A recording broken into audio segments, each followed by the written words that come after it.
الحمد لله نحمده ونستعينه ونستغفره ونؤمن به ونتوكل عليه ونعوذ بالله من شرور أنفسنا ومن سيئات أعمالنا من يهده الله فلا مضل له ومن يضلله فلا هادي له وأشهد أن لا إله إلا الله وحده لا شريك له وأشهد أن محمدا عبده ورسوله أما بعد فأعوذ بالله من الشيطان الرجيم بسم الله الرحمن الرحيم وإذ ابتلى إبراهيم ربه بكلمات فأتمهن قال إني جاعلك للناس إماما قال ومن ذريتي قال لا ينال عهد الظالمين قال الله تبارك وتعالى في مقام آخر وَإِذْ قَالَ إِبْرَاهِيمُ رَبِّ اجْعَلْ هَذَا الْبَلَدَ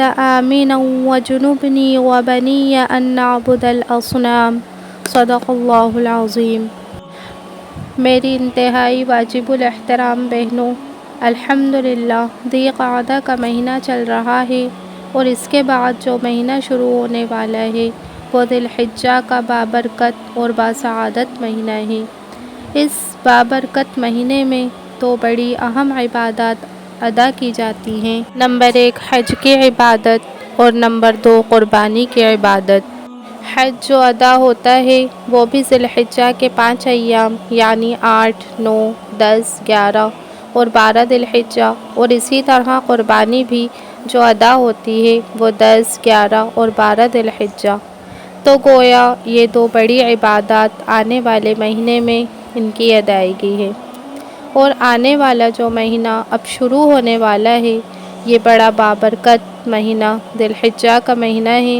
اس کے ابتدائی 10 دن بڑے اہم دن ہیں، اور بعض مفسرین نے سورہ فجر میں جو 10 دنوں کا تذکرہ آیا انہوں نے مراد ذی الحجہ کے 10 دن لیے، اور بعض نے ایام تو ذی الحجہ کے مراد لیے اور رات رمضان المبارک کے آخر عشرے کی مراد لی۔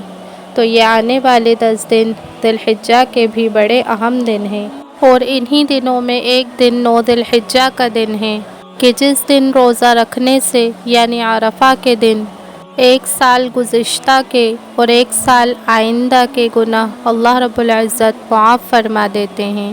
اس مہینے میں جو اہم عبادت ادا کی جاتی ہے وہ حضرت ابراہیم علیہ السلام کی سنت یعنی قربانی کا عمل کیا جاتا ہے۔ حضرت ابراہیم علیہ السلام ایک بڑے جلیل القدر پیغمبر گزرے ہیں۔ چونکہ ان کا مقام و مرتبہ بہت بلند ہے اور ان کی زندگی ہمارے لیے ایک بہترین اسوہ حسنہ ہے، تو میں ابراہیم علیہ السلام کی زندگی کے چند واقعات آپ کے سامنے عرض کروں گی۔ قربانی در حقیقت ابراہیم علیہ السلام کی سنت ہے، اور ابراہیم علیہ السلام اللہ تبارک و تعالیٰ کے وہ پیغمبر ہیں کہ رب العالمین نے جن کو اپنا خلیل کہا ہے۔ وَاتَّخَذَ اللَّهُ إِبْرَاهِيمَ خَلِيلًا، اللہ تبارک و تعالیٰ نے ابراہیم علیہ السلام کو اپنا دوست بنایا۔ اللہ تبارک و تعالیٰ نے پیغمبروں میں صرف یہ بات ابراہیم علیہ السلام کے بارے میں فرمائی ہے کہ ہم نے انہیں اپنا دوست بنایا۔ تو یہ بہت بڑی فضیلت اور منقبت ہے کہ خالق کائنات اگر کسی کے بارے میں فرمائے کہ ہم نے فلاں کو اپنا دوست اور خلیل بنایا، اللہ تعالیٰ نے اتنا بلند مقام عطا فرمایا، اس کے پیچھے وجہ کیا ہے؟ ابراہیم علیہ السلام کی زندگی میں بڑے امتحانات آئے، اور انہوں نے ان تمام امتحانات کو بڑی حسن اسلوبی کے ساتھ، بڑے اخلاص و تقویٰ کے ساتھ، بہترین اتم اور احسن انداز میں ان امتحانات میں ابراہیم علیہ السلام پورے اترے۔ اللہ تعالیٰ قرآن کریم میں ارشاد فرماتے ہیں وَإِذِ ابْتَلَىٰ إِبْرَاهِيمَ رَبُّهُ بِكَلِمَاتٍ فَأَتَمَّهُنَّ قَالَ إِنِّي جَاعِلُكَ لِلنَّاسِ إِمَامًا قَالَ وَمِن ذُرِّيَّتِي قَالَ لَا يَنَالُ عَهْدِ الظَّالِمِينَ۔ اللہ تعالیٰ ارشاد فرماتے ہیں کہ ہم نے ابراہیم علیہ السلام کو جانچا، امتحان لیا، بس وہ اپنے امتحان میں پورے اترے تو ہم نے اعزاز میں، فضیلت میں انہیں تمام لوگوں کا پیشوا اور مقتدی بنا دیا۔ ہم نے انہیں نبوت عطا فرمائی اور آنے والے لوگوں کے لیے انہیں پیشوا بنا دیا۔ تو اتنا بڑا اللہ تبارک و تعالی نے انہیں اعزاز دیا۔ اب اللہ تعالیٰ نے اس آیت میں فرمایا کہ ہم نے ابراہیم علیہ السلام کا امتحان لیا۔ تو ابراہیم علیہ السلام کی زندگی میں ایسے کون سے امتحانات آئے ہیں کہ جن کا تذکرہ رب العالمین ارشاد فرما رہے ہیں۔ ابراہیم علیہ السلام وہ جلیل القدر پیغمبر ہیں کہ یہود بھی انہیں اپنا پیشوا مانتے ہیں اور عیسائی بھی انہیں اپنا پیشوا مانتے ہیں اور اپنی نسبت کرتے ہیں کہ ہم ابراہیمی ہیں۔ مشرکین مکہ بھی کہتے تھے کہ ہم ابراہیمی ہیں، ہم ملت ابراہیم پر چلتے ہیں، یعنی یہود بھی کہتے ہم ابراہیمی، نصارہ بھی کہتے ہم بھی ابراہیمی، مشرک کہتے تھے ہم بھی ابراہیمی۔ در حقیقت تو یہ امت محمدیہ ابراہیمی ہے کہ یہ ملت حنیف پر ہے۔ اللہ نے قرآن میں فرمایا ما كان ابراہیم یہودیا ولا نصرانیا ولکن كان حنیفا مسلما۔ ابراہیم علیہ السلام نہ یہودی تھے نہ عیسائی تھے، بلکہ ابراہیم علیہ السلام در حقیقت موحد پیغمبر گزرے ہیں، وہ شرک کرنے والوں میں سے نہیں تھے۔ اب ابراہیم علیہ السلام کی زندگی میں ایسے کون سے امتحانات آئے کہ جن کو انہوں نے پورا کیا۔ سب سے پہلا امتحان ابراہیم علیہ السلام کی زندگی میں تھا، جس گھر میں پیدا ہوئے تو وہ والد بت بناتا بھی تھا، بتوں کو فروخت بھی کرتا تھا، یعنی والد اپنے ہاتھوں سے بت بنا رہے ہیں، بتوں کو بیچ رہا ہے۔ ابراہیم علیہ السلام کی پیدائش اس گھر میں ہوئی۔ اب یہ بہت بڑا امتحان کہ والد مشرک ہو، بت فروش ہو اور بیٹا اپنے والد کو دعوت دے۔ دوسروں کو دعوت دینا آسان ہوتی ہے، لیکن اپنے والد کو دعوت دینا مشکل ہوتی ہے۔ بسا اوقات والد اہمیت نہیں دیتا کہ یہ میرے ہاتھوں میں بڑا ہوا، میں نے اس کو پالا پوسا۔ ابراہیم علیہ السلام اپنے والد کو بڑی محبت سے سمجھا رہے ہیں، یا ابت لما تعبد ما لا يسمع ولا يبصر ولا یغنی عنک شیئا، یا ابت انی قد جاءنی من العلم ما لم یأتک فاتبعنی اہدک صراطا سویا۔ پیارے ابا جان، آپ ان بتوں کی عبادت کیوں کرتے ہو؟ یہ تو دیکھ بھی نہیں سکتے، بول بھی نہیں سکتے، آپ کو نفع بھی نہیں پہنچا سکتے، کسی مصیبت کو آپ سے دور بھی نہیں کر سکتے۔ میرے پاس وحی کا علم ہے، آپ میری پیروی کیجئے، شیطان کی عبادت نہ کیجئے، شیطان یقیناً رحمان کا بڑا دشمن ہے۔ ابراہیم علیہ السلام نے اپنے والد کو بڑی محبت سے سمجھایا۔ ہر دفعہ یا ابتی، پیارے ابا جان، حالانکہ والد کافر ہے، غیر مسلم ہیں، لیکن بڑے ادب اور محبت کے ساتھ سمجھایا۔ پہلا امتحان تھا، والد مخالف ہو گیا۔ ابراہیم علیہ السلام سے کہا میرے گھر سے نکل جا اور میرے سامنے نہیں آنا، ورنہ میں تجھے پتھر مار کر سنسار کر دوں گا۔ یعنی والد نے بائیکاٹ کر دیا، اپنے گھر سے نکال دیا۔ تو یہ کتنی بڑی آزمائش ہے کہ انسان جس گھر میں پلا بڑا زندگی گزار رہا ہو، وہاں آزمائش آئے کہ والد مخالف ہو جائے۔ یہ پہلا امتحان تھا۔ والد کو دعوت دی تو والد نے آگے سے کہا لئن لم تنتہی لأرجمنک واہجرنی ملیہ، اگر تو باز نہ آیا میں تجھے پتھر مار کر سنسار کر دوں گا، جا مجھ سے دور ہو جا۔ ابراہیم علیہ السلام کو والد نے گھر سے نکال دیا۔ اب اللہ کی طرف سے دوسرا بڑا امتحان تھا کہ ابراہیم اب جاؤ اور وقت کے بادشاہ کو جا کر دعوت دو۔ وقت کا بادشاہ بھی نمرود، جس نے ربوبیت کا دعویٰ کیا، جس کے سامنے لوگ آ کر خود سجدہ کرتے تھے، جو اپنے آپ کو خدا کہتا تھا۔ اب ابراہیم علیہ السلام تنہا اکیلے نمرود کے دربار میں گئے ہیں اور نمرود کو جا کر اللہ کی وحدانیت کی دعوت دی۔ پیغمبر کا ایمان بھی کتنا پختہ ہوتا ہے، اللہ کی ذات پر یقین کتنا ہوتا ہے۔ ڈائریکٹ وقت کے بادشاہ کے سامنے دعوت دی کہ تم اللہ کی عبادت کرو، توحید پر آؤ۔ نمرود کہنے لگا نہیں، رب تو میں ہوں، ابراہیم علیہ السلام نے کہا میرا رب وہ ہے جو زندگی بھی دیتا ہے اور موت بھی دیتا ہے۔ تو وہ بدبخت سمجھتا نہیں تھا، اپنی عوام کو بے وقوف بنانے کے لیے اس نے کہا میں بھی زندگی اور موت دیتا ہوں۔ راستے سے ایک آدمی گزر رہا تھا، اس کو پکڑا اور قتل کر دیا، اور جیل میں جو ایک مجرم تھا اس کو رہا کر دیا۔ کہا دیکھو میں بھی تو زندگی اور موت دیتا ہوں۔ ابراہیم علیہ السلام کا تو مقصد یہ تھا کہ میرا رب تو وہ ہے جو جسم میں روح ڈالتا ہے اور جسم سے روح نکالتا ہے، جو نطفے سے جاندار انسان کو پیدا کرتا ہے، وہ میرا رب ہے۔ لیکن اس نے عوام کو بے وقوف بنانے کے لیے یہ بات کی کہ زندگی اور موت تو میں بھی دیتا ہوں۔ ابراہیم علیہ السلام نے کہا میرا رب وہ ہے جو سورج کو مشرق سے نکالتا ہے اور مغرب میں غروب کر دیتا ہے۔ اگر تو بھی رب ہے تو تو ذرا آج سورج کو مغرب سے نکال دے، مشرق میں غروب کر دے۔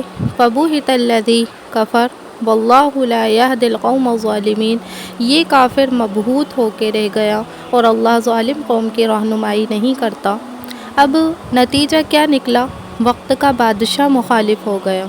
اب تیسرا امتحان تھا کہ اللہ تبارک و تعالی نے ابراہیم علیہ السلام سے فرمایا کہ یہ جتنے بت ہیں جاؤ ان بتوں کو توڑ دو۔ اب بت خانے کے اندر سارے بت تھے، قوم کے لوگ ایک میلے میں چلے گئے، ابراہیم علیہ السلام پیچھے سے ایک کلہاڑا لے کر گئے، سارے بتوں کو ٹکڑے ٹکڑے کر دیا اور کلہاڑا لے کر بڑے کے گلے میں لٹکا دیا۔ جب وہ لوگ واپس آئے اور دیکھا تو آپس میں کہنے لگے لگتا ہے یہ جو نوجوان ہے ابراہیم اسی نے یہ کیا ہوگا۔ ابراہیم علیہ السلام کے پاس آئے، ہمارے بتوں کے ٹکڑے آپ نے کیے ہیں؟ ابراہیم علیہ السلام نے کہا کلہاڑا بڑے کے گلے میں لٹک رہا ہے، تمہارا اعتقاد یہ ہے کہ ہر کام بڑا کرتا ہے، تو اس بڑے سے پوچھ لو نا کہ یہ کس نے کیا ہے۔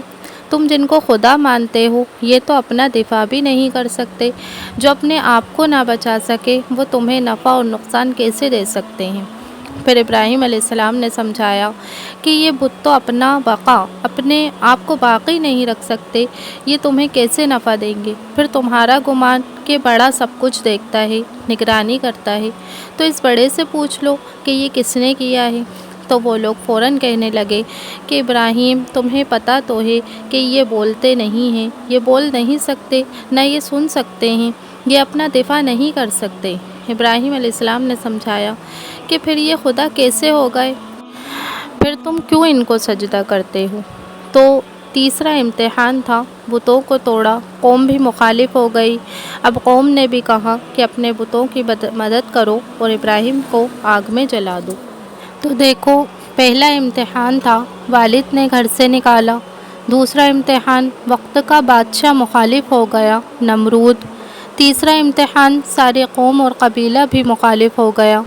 اب چوتھا امتحان بہت بڑا امتحان تھا کہ انہوں نے آگ جلائی اور ابراہیم علیہ السلام کو آگ میں ڈالا جانا ہے، اور آگ بھی اتنی بلند ہے کہ جس کے شعلے آسمان کی طرف لگتے ہوئے جا رہے ہیں۔ مفسرین نے لکھا ہے آگ اتنی بلند تھی کوئی پرندہ ہوا میں اڑتا ہوا جاتا تو اگر وہ اوپر سے گزر جاتا تو وہ بھی جھلس جاتا، اتنی انہوں نے آگ بلند کی اور ایندھن ڈالا۔ اب ابراہیم علیہ السلام کو آگ میں ڈالا گیا، یہ بہت بڑا امتحان تھا۔ اس وقت پانی کا فرشتہ موجود، جبریل امین موجود ہیں، ابراہیم علیہ السلام سے کہتے ہیں اگر ہماری ضرورت ہے تو ہمیں بتائیے، ہم آپ کو فائدہ پہنچائیں۔ پانی کا فرشتہ کہتا ہے میں پانی ڈال کر آگ بجھاؤں۔ ہوا کا فرشتہ موجود ہے، وہ کہتا ہے کہ اگر آپ کا حکم ہو تو ہم آگ کو بجھا دیں۔ ابراہیم علیہ السلام نے فرمایا نہیں، میرا اللہ دیکھ رہا ہے، رب العالمین کا جو فیصلہ ہے میں اس سے راضی ہوں۔ حضرت جبرائیل علیہ السلام آئے، حضرت ابراہیم علیہ السلام سے پوچھ رہے ہیں آپ کی کیا رائے ہے، آپ کا کیا حکم ہے کہ ہم عمل کریں؟ لیکن پھر بھی حضرت ابراہیم علیہ السلام نے فرمایا حسبی اللہ و نعم الوکیل، میرا اللہ میرے لیے کافی ہے اور وہی میرا کارساز ہے۔ لیکن ایسے موقع پر بھی کسی سے انہوں نے مدد طلب نہیں کی، بڑے بڑے فرشتے ہیں لیکن ڈائریکٹ ابراہیم علیہ السلام کا اللہ کی ذات پر توکل ہے۔ فرمایا میرے لیے میرا اللہ کافی ہوگا، اور جو اللہ پر توکل رکھے پھر اللہ رب العزت بھی اس کو تنہا نہیں چھوڑتا۔ رب العالمین نے آگ کو ڈائریکٹ حکم دیا، قلنا یا نار کونی بردا وسلاما علی ابراہیم، اے آگ تو میرے ابراہیم کے لیے ٹھنڈی ہو جا، سلامتی کے ساتھ ٹھنڈی ہو جا۔ اللہ نے کسی فرشتے کو حکم دے کر نہیں بھیجا کہ آگ بجھاؤ، اللہ نے ڈائریکٹ آگ کو خطاب کیا، آگ کو حکم دیا، حالانکہ آگ تو بے جان ہے، آگ میں جان نہیں، آگ میں حیات نہیں، آگ میں شعور نہیں، لیکن جس کا توکل رب پر مضبوط ہوتا ہے تو رب العالمین کی مدد بھی اس کے ساتھ اسی طرح ہوتی ہے۔ اللہ تبارک و تعالی نے ڈائریکٹ آگ کو خطاب کر کے کہا، قلنا یا نار کونی بردا وسلاما علی ابراہیم، اے آگ ابراہیم پر ٹھنڈی ہو جا، سلامتی کے ساتھ۔ ابراہیم علیہ السلام کے جسم سے جو رسیاں باندھی گئی تھیں، رسیاں ساری جل گئیں، کپڑے تو جھلس گئے، لیکن ابراہیم علیہ السلام کا ایک بال بھی نہیں جلا۔ اللہ تعالیٰ بتانا چاہ رہے تھے کہ آگ نہیں جلا سکتی جب تک آگ کے پیدا کرنے والے کا حکم نہ ہو۔ تو یہ چوتھا بڑا امتحان تھا کہ ابراہیم علیہ السلام کو آگ میں ڈالا گیا۔ اب پانچواں بڑا امتحان آیا۔ ابراہیم علیہ السلام کو حکم ہوا کہ ہجرت کر کے چلے جاؤ اور اپنے بیوی بچوں کو لو اور شام کی طرف جاؤ۔ یہ بھی بڑی آزمائش ہے، اپنا آبائی گاؤں چھوڑنا، اپنا آبائی وطن چھوڑنا، جس جگہ انسان کی رہائش ہو، جہاں مکان ہو، جہاں زمین ہو، جہاں گھر بار ہو، رشتہ دار ہوں، کہاں جائے یہ زمین چھوڑ کر، یہ ملک چھوڑ کر دوسرے ملک چلے جاؤ۔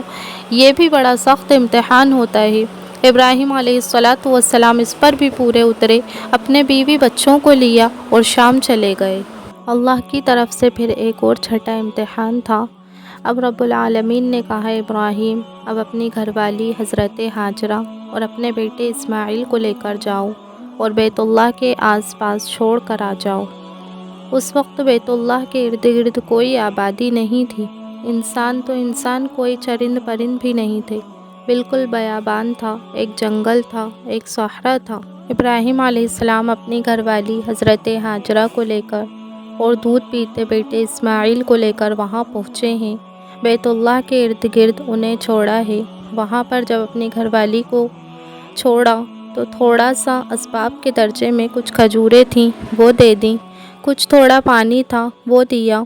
ابراہیم علیہ السلام جانے لگے۔ حضرت ہاجرہ پوچھتی ہیں کہ آپ ہمیں کہاں چھوڑ کر جا رہے ہو؟ یہ تو ایک صحرا ہے، جنگل ہے، کوئی انسان نہیں، بیابان ہے، آپ ہمیں کہاں چھوڑ کر جا رہے ہو؟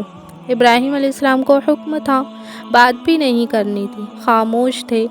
اللہ کی طرف سے امتحان بھی کیسے ہوتے ہیں، خاموش ہیں اور چلتے ہوئے جا رہے ہیں۔ حضرت ہاجرہ پھر جاتی ہیں اور اپنے شوہر ابراہیم علیہ السلام سے پوچھتی ہیں، آپ ہمیں کہاں چھوڑ کر جا رہے ہیں؟ کیا یہ اللہ کا حکم ہے؟ ابراہیم علیہ السلام سر ہلاتے ہیں، ہاں یہ اللہ کا حکم ہے۔ حضرت ہاجرہ فرماتی ہیں، پھر اللہ ہمیں ضائع نہیں کرے گا۔ ایسی تربیت ہوتی ہے بیویوں کی، ایسی تربیت ہوتی ہے اولاد کی کہ صحرا میں چھوڑ کر جا رہے ہیں، فرما رہے ہیں اللہ کا حکم ہے، جی اللہ کا حکم ہے، فرمایا پھر تو اللہ ہمیں ضائع نہیں کرے گا۔ ابراہیم علیہ السلام بیوی بچوں کو چھوڑ کر جا رہے ہیں۔ آج ہم سے کہا جائے علم سیکھنے کے لیے جاؤ، دین سیکھو، گھر سے نکلو، ہجرت کرو، اللہ کے راستے میں وقت لگاؤ، ہم کہتے ہیں ہمارے بیوی بچوں کا کیا ہوگا؟ حالانکہ ہمارے بچے گھر کے اندر ہیں، چار دیواری کے اندر ہیں، علاقے میں ہیں، محلے میں ہیں، ارد گرد آبادی ہے، رشتہ دار ہیں، عزیز و اقارب ہیں، گھر ہے، ہم ان کے لیے راشن چھوڑ کر جا رہے ہیں، نقدی پیسہ چھوڑ کر جا رہے ہیں، پھر بھی فکر مند ہیں بیوی بچوں کا کیا ہوگا؟ کیا ایمان تھا انبیاء علیہ السلام کا؟ ایک صحرا میں چھوڑ کر جا رہے ہیں، کوئی اللہ کے سامنے یہ بات نہیں کہ یا اللہ میری بیوی بچوں کا کیا ہوگا؟ اللہ کا حکم تھا، چھوڑ کر نکلے اور پھر دور گئے اور بیت اللہ پہ ایک نگاہ ڈالی اور دعا کی ہے۔ ابراہیم علیہ السلام نے دعائیں مانگی، وَإِذْ قَالَ إِبْرَاهِيمُ رَبِّ اجْعَلْ هَٰذَا الْبَلَدَ آمِنًا وَاجْنُبْنِي وَبَنِيَّ أَن نَّعْبُدَ الْأَصْنَامَ۔ پہلی دعا کی کہ یا اللہ اس شہر مکہ کو امن و امان کا گہوارہ بنا دے، یا اللہ مکہ مکرمہ کو امن کی جگہ بنا دے۔ اللہ تعالیٰ نے ایسی دعا قبول کی ہے، آج دیکھیں تقریباً 5000 سال کا زمانہ گزرا، اس وقت سے لے کر آج تک اللہ نے مکہ کو امن و امان کی جگہ بنایا۔ لاکھوں حجاج اکرام موجود ہوتے ہیں، کبھی کوئی حادثہ نہیں ہوا، نہ کوئی بم بلاسٹ ہوئے، نہ کوئی اتنا بڑا نقصان ہوا کہ کسی کی دولت، پیسہ، مکانات، جائیدادیں ضائع ہو گئی ہوں۔ اللہ نے امن رکھا، ایسی محبتیں رکھی کہ دنیا کے 35 لاکھ آدمی حج میں جمع ہوتے ہیں، قبیلہ الگ، خاندان الگ، زبان الگ، رسم و رواج الگ، کوئی بوڑھا، کوئی نوجوان، لیکن آپس میں اتنی محبت ہوتی ہے کہ کوئی کسی سے ٹکرا بھی جائے، ہر ایک دوسرے سے معافی مانگ رہا ہوتا ہے کہ بھائی آپ کو ذرا سی ٹکر لگی، معاف کرنا، کوئی غلطی تو نہیں ہو گئی، کوئی تکلیف تو نہیں پہنچ گئی، یہاں تک کہ کوئی عورت سے آدمی ٹکرائے تو وہ بھی آگے سے معافی مانگ رہی ہوتی ہے۔ ایسی اللہ نے محبتیں قائم کی، امن دے دیا۔ ابراہیم علیہ السلام نے دوسری دعا کی تھی، یا اللہ مجھے اور میری اولاد کو بتوں کی عبادت سے بچانا۔ اللہ تعالیٰ نے وہ دعا بھی قبول فرمائی۔ ابراہیم علیہ السلام کی اولاد کو اللہ تعالیٰ نے بتوں کی عبادت سے بچایا۔ معلوم ہوا اصل تربیت ہے اولاد کی توحید پہ تربیت کرو کہ اولاد میں کوئی گمراہ نہ ہو۔ تو ابراہیم علیہ السلام نے یہ دعا کی، وَاجْنُبْنِي وَبَنِيَّ أَن نَّعْبُدَ الْأَصْنَامَ، یا اللہ مجھے اور میری اولاد کو بتوں کی عبادت سے بچانا۔ پھر ابراہیم علیہ السلام نے وہاں ایک اور دعا کی ہے، رَبَّنَا إِنِّي أَسْكَنْتُ مِن ذُرِّيَّتِي بِوَادٍ غَيْرِ ذِي زَرْعٍ عِندَ بَيْتِكَ الْمُحَرَّمِ رَبَّنَا لِيُقِيمُوا الصَّلَاةَ فَاجْعَلْ أَفْئِدَةً مِّنَ النَّاسِ تَهْوِي إِلَيْهِمْ وَارْزُقْهُم مِّنَ الثَّمَرَاتِ لَعَلَّهُمْ يَشْكُرُونَ۔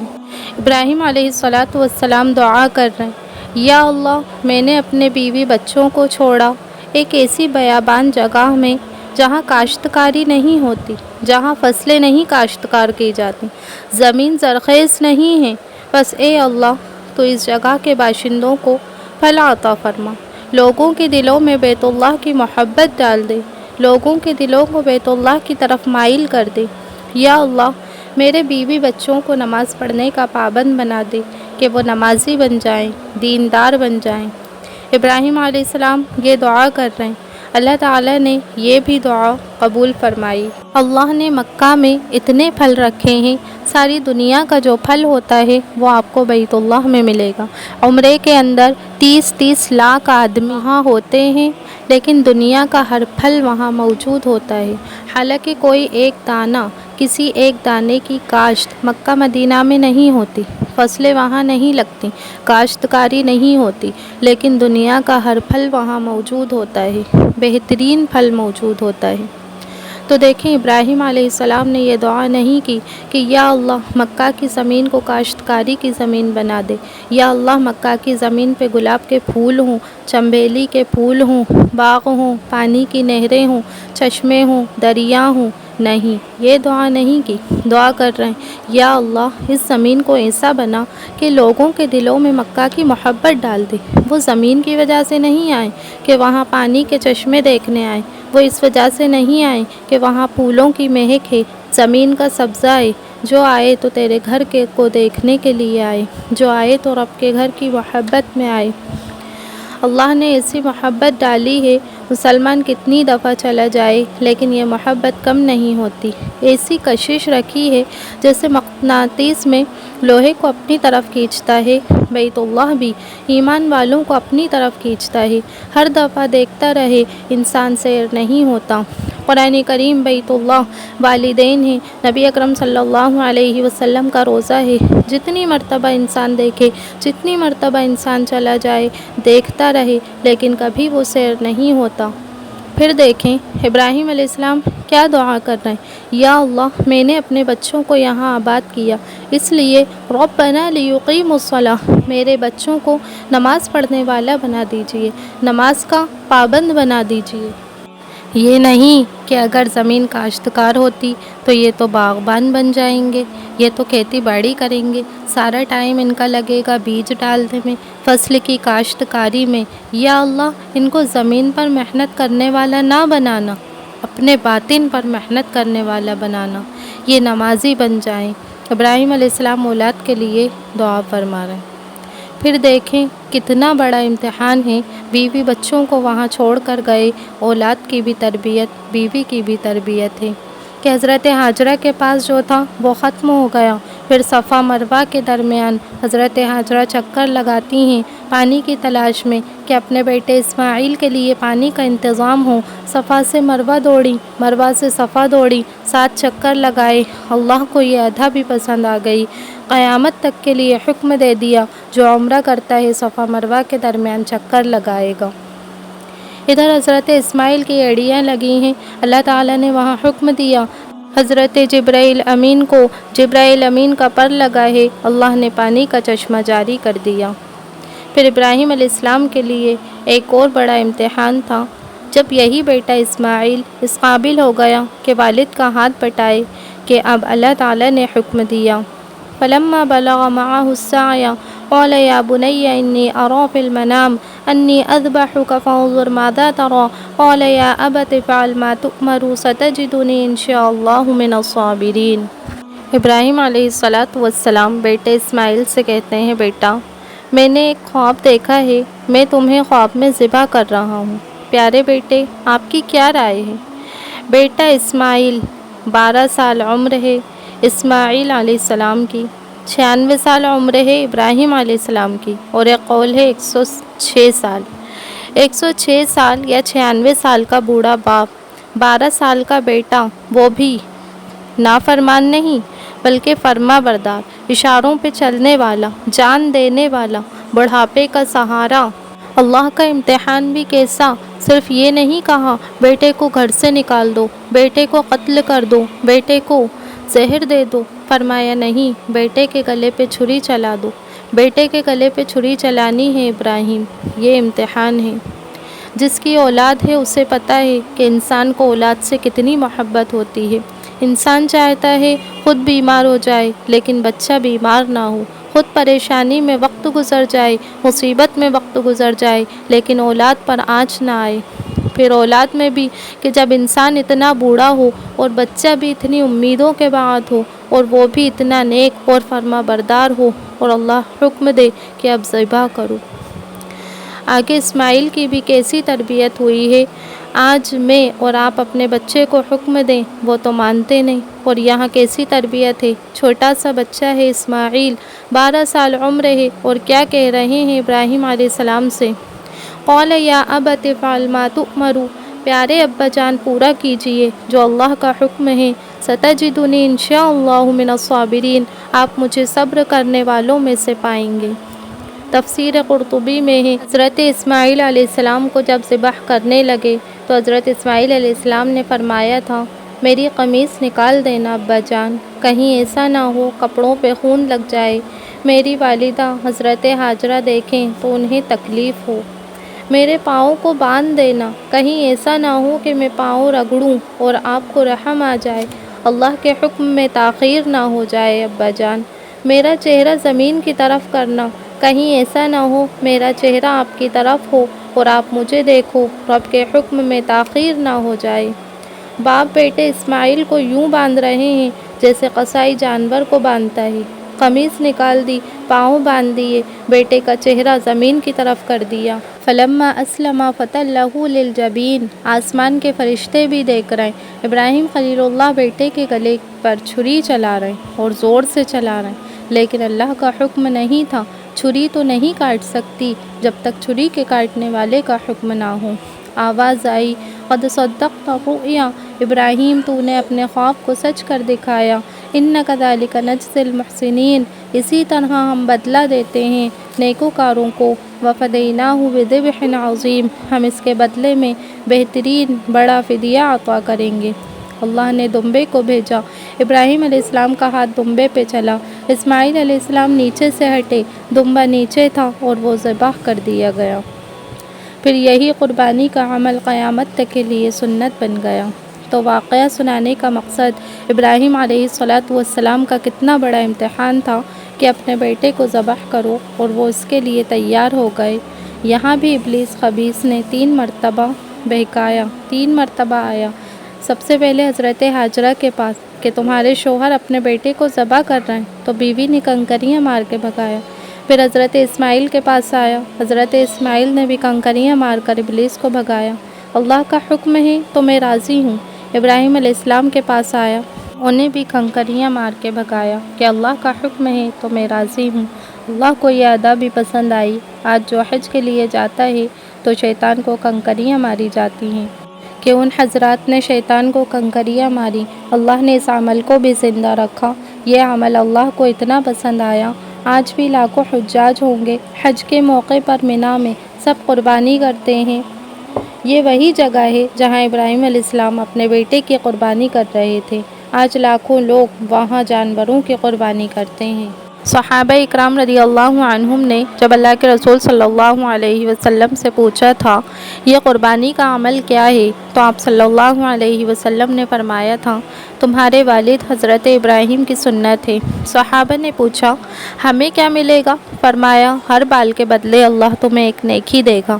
انہوں نے فرمایا اگر اون ہو تو فرمایا اون کے بھی ہر بال پر اللہ تمہیں ایک نیکی دے گا۔ تو میں عرض کر رہی ہوں کہ ابراہیم علیہ السلام کی زندگی میں بڑے امتحانات تھے۔ اللہ نے قرآن میں فرمایا وَإِذِ ابْتَلَىٰ إِبْرَاهِيمَ رَبُّهُ بِكَلِمَاتٍ فَأَتَمَّهُنَّ۔ ہم نے ابراہیم علیہ السلام کو جانچا، امتحان لیے، وہ سب امتحانوں میں پورے اترے۔ پھر اللہ نے اعزاز کیا دیا؟ اللہ فرما رہے ہم نے ان کو امامت عطا فرمائی، ہم نے ان کو پیشوا اور مقتدی بنایا۔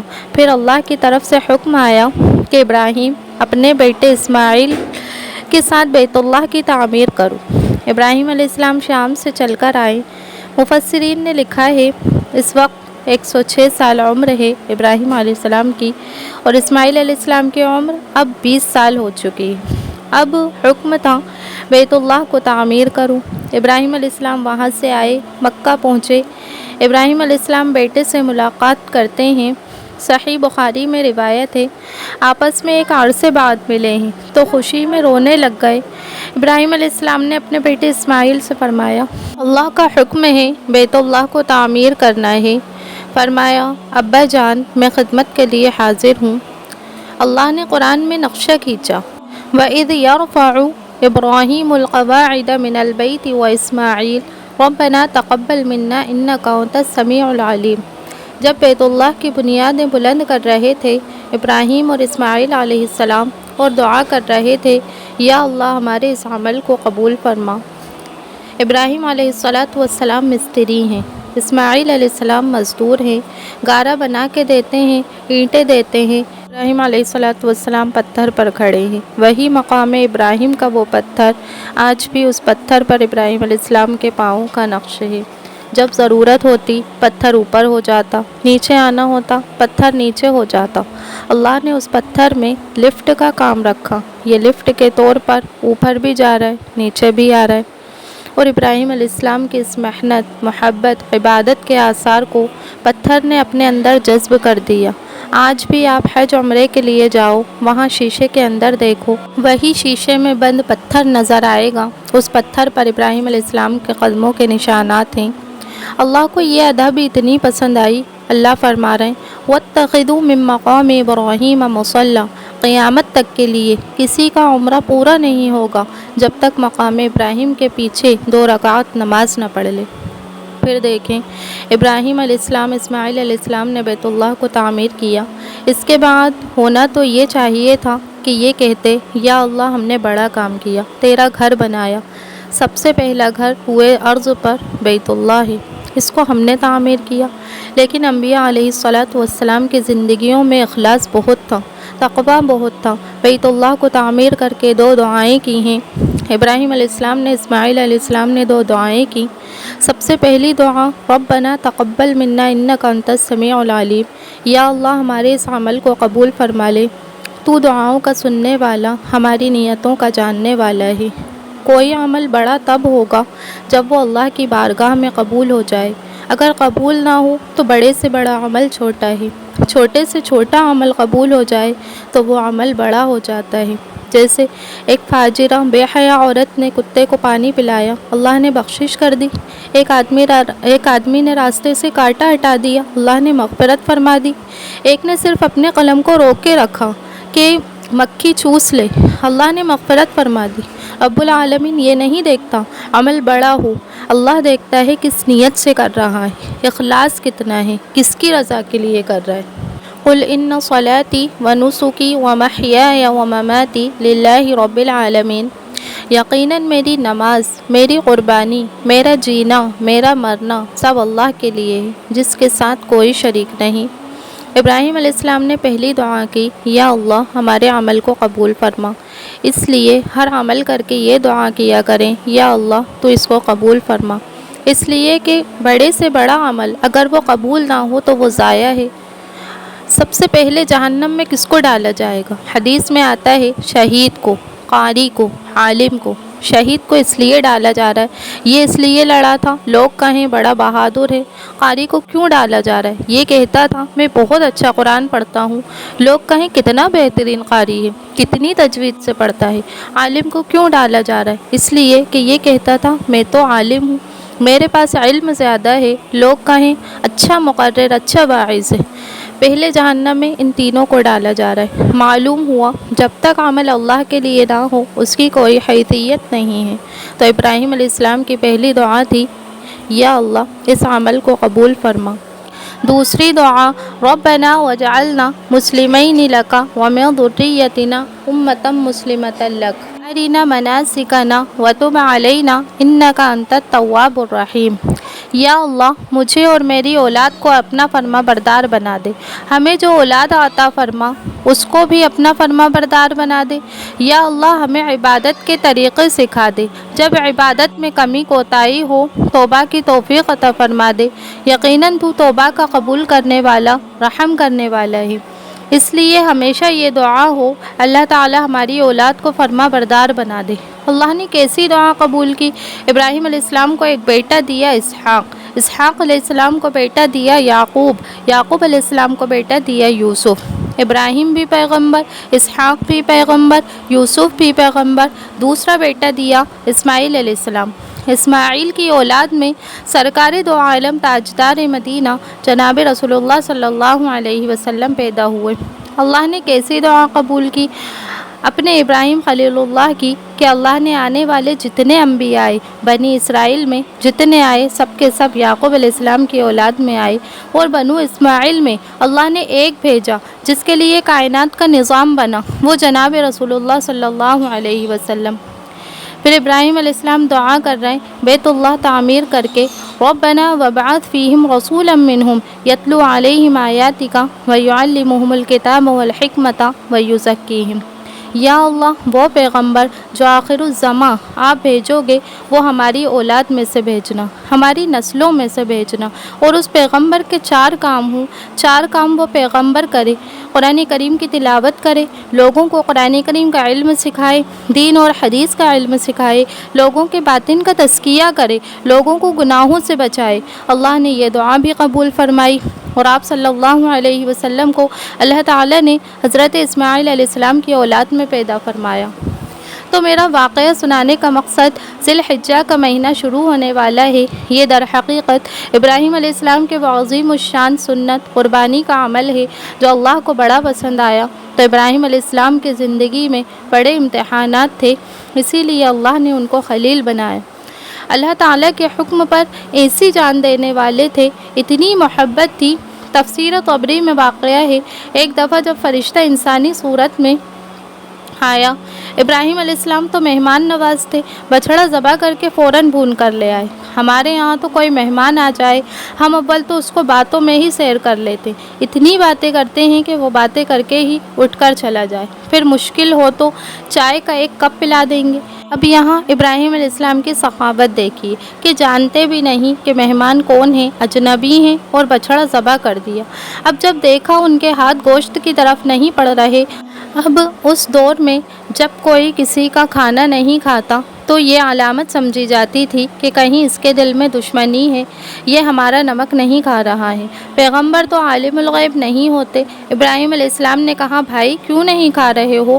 فرمایا نہیں، پریشان نہ ہو، ہم اللہ کی طرف سے بھیجے ہوئے فرشتے ہیں، ہم آپ کو خوشخبری دینے آئے ہیں، اللہ آپ کو بیٹا دے گا، اسحاق۔ اور دوسرا یہ کام کہ ہم لوط علیہ السلام کی قوم کی طرف جائیں گے اور اس قوم پر ابھی عذاب آئے گا۔ تو دیکھیں ابراہیم علیہ السلام کی کتنی محبت ہے، اللہ کے حکم میں فوراً بچھڑا ذبح کر کے لے آئے۔ اور جب ابراہیم علیہ السلام کے یہاں کوئی کھانا کھاتا، تفسیر و طبری میں ہے کہ ایک دفعہ کھانا کھانے لگے، فرشتے بھی تھے اس وقت، تو فرمانے لگے جب کھانا کھاؤ گے تو اس کی قیمت دو گے۔ فرشتوں نے کہا اس کی کیا قیمت ہے؟ حضرت جبرائیل علیہ السلام انسانی صورت میں ہیں، پوچھ رہے ہیں قیمت کیا ہے؟ حضرت ابراہیم علیہ السلام نے فرمایا قیمت یہ ہے کہ جب کھانا کھانے لگو تو بسم اللہ الرحمن الرحیم، اور جب کھانا کھا لو تو الحمدللہ کہو، یہی کھانے کی قیمت ہے۔ حضرت جبرائیل علیہ السلام نے فرمایا پہلے فرشتوں کو دیکھا، پھر حضرت ابراہیم علیہ السلام کو دیکھا، پھر فرمایا یہی تو بات ہے جو اللہ نے آپ کو خلیل اللہ بنایا۔ ہر وقت اللہ کی تعریف، ہر وقت اللہ کی مدح و ثنا آپ کی زبان پر رہتی ہے۔ اللہ تعالیٰ کے لیے قربانی دی تھی، آگ میں ڈالا گیا تھا تو ان کا لباس اتارا گیا۔ اس لیے حدیث میں آتا ہے کہ سب سے پہلے محشر کے دن اللہ جن کو لباس پہنائے گا وہ حضرت ابراہیم علیہ السلام ہوں گے۔ قربانی بڑی دی، اللہ کی طرف سے اعزاز بھی بڑا۔